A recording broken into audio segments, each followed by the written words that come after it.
Welcome to The Explainer. Today, we've got a real head scratcher for you, something happening in the world of HR. You'd think with all the money companies are pouring into new tech, life would get easier, right? Well, for a lot of people, it feels like it's actually getting worse. So that's the big question we're diving into. I mean, companies are spending millions on all this shiny new HR technology. So why on earth does everyone feel like it's getting less effective? It sounds totally backward, doesn't it? But, the numbers don't lie, and they tell a really interesting story. And look, this isn't just a hunch or a few grumpy employees. We're talking about real data from big companies. A decade ago, people actually felt their HR tech was more effective than they do today. Just let that sink in for a second. With all the advances, cloud computing, AI, you name it, the satisfaction has gone down. How in the world does that happen? And wow, this quote just hits the nail on the head, doesn't it? An employee said it's easier to book a vacation to South Africa than to request 3 days off in their own company's system. And you know what? We've all been there. We can order a pizza, book a flight, manage our entire lives on these super slick apps on our phones. But then we get to work, and booking a simple holiday feels like solving a puzzle from the 90s.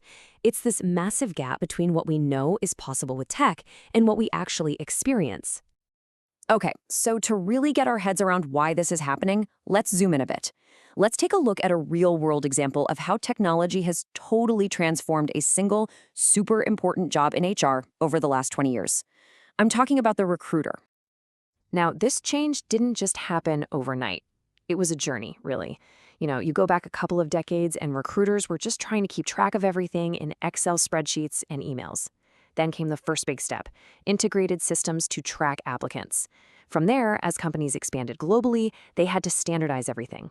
Then the job itself started to shift, and then, bam, social media and online sourcing completely changed the game.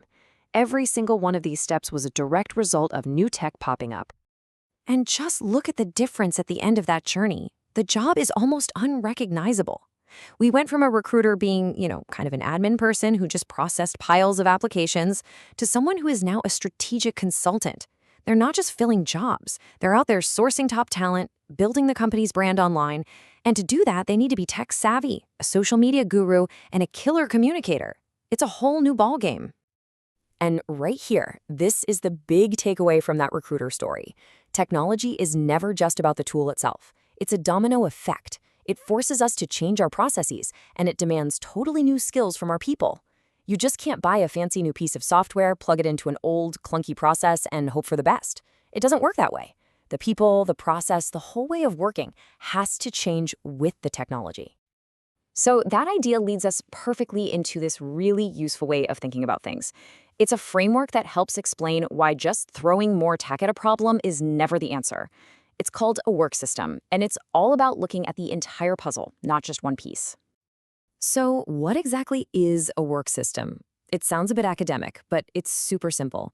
It's basically everything, and I mean everything, that goes into getting a job done. It's not just the software, it's the people doing the work, the steps they follow, the information they use, and the tools that help them. It's the whole shebang, all working together. And if we break it down, a work system has four key parts. You've got the participants, that's the people. You've got the work practices, that's the process, the how. You've got the information, the data they need. And then finally, you have the technologies, the tools. And here's the kicker. Technology is only one of those four things. If you want the system to actually work well, all four of those parts have to be perfectly aligned, like gears in a machine. Okay, let's make this real. Think about hiring someone. Who are the participants? Well, you've got the manager, the recruiter, the applicant themselves. What are the work practices? Posting the job, screening CVs, doing interviews. The information, that's the job description, the resumes, the interview notes. And the tech, that's your applicant tracking system. Now, you see how it all fits together. You could have the most expensive, cutting-edge tracking system on the planet, but if your job descriptions are terrible or your interview process is a mess, the whole thing just falls apart. The tech can't save you. And in fact, the research is super clear on this. There's a direct connection. The better and more standardized your processes are, your work practices, the more you'll get out of your digitalization efforts. It's the companies that try to slap new technology on top of a broken process that fail. They're the ones left with frustrated employees and a whole lot of wasted money. Okay, so we've established that just buying tech isn't the answer. So, what does a good digital HR strategy actually look like?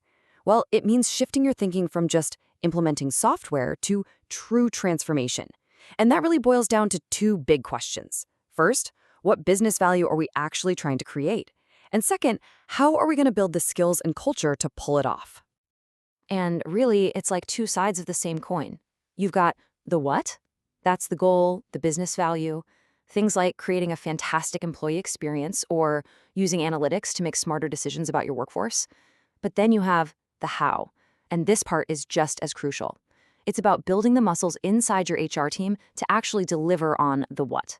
That means training people in new skills like design thinking, building a culture that isn't afraid to try new things, and changing how you even define success.